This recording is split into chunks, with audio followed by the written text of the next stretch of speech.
Bonjour, bienvenue dans cette leçon dans laquelle nous allons voir un exemple de gestion de stock d'alerte, de gestion d'alerte dans Excel. Donc le stock d'alerte est aussi appelé seuil d'alerte ou parfois stock minimum et le niveau de stock à partir duquel on doit passer une commande pour éviter une rupture.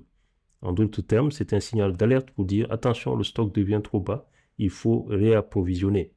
Donc pourquoi utiliser un stock d'alerte? C'est pour éviter la rupture de stock, pour garantir la continuité des ventes ou de la production et enfin pour mieux planifier les achats. Dans notre exemple ici, nous avons un exemple ici où nous avons des articles en stock, en l'occurrence ici des produits informatiques.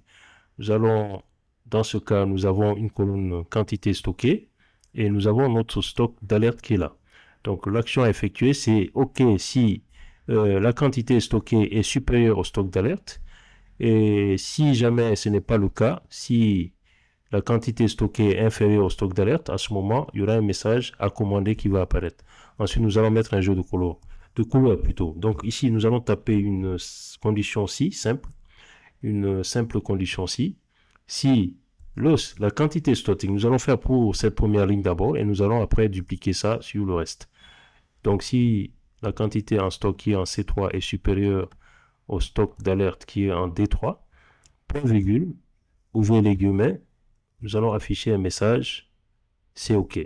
Donc ça, c'est si il n'y a pas de problème. Maintenant, dans le cas échéant, s'il y a un problème, on va mettre à commander. Commander, voilà, on ferme les guillemets, je ferme la parenthèse et je valide.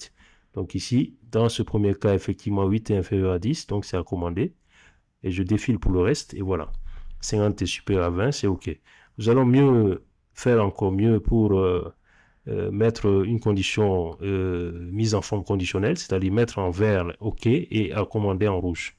Donc ici, nous allons dans mise en forme conditionnelle, règle de mise en surveillance, égale à, ici, quand le texte sera égal à OK, donc vous voyez, déjà c'est sélectionné, mais nous n'allons pas mettre par défaut, c'est remplissage rouge clair avec texte rouge foncé. Nous allons prendre en vert. Voilà, ça c'est pour dire que c'est bon, c'est OK. Et j'ajoute une nouvelle condition, règle de mise en surveillance des cellules, égale, cette fois-ci c'est le texte à commander. Voilà, donc là, cette fois-ci, le rouge, c'est en rouge sur fond rouge clair. Là, c'est bon. Donc voilà un tableau qui nous permet ici de mettre en évidence la gestion des alertes.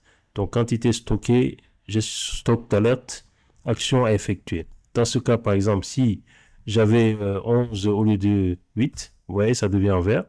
Ici, si au lieu de 50, j'avais par exemple 19, ça devient rouge, ainsi de suite. Voilà, merci d'avoir suivi ce tuto et à très bientôt.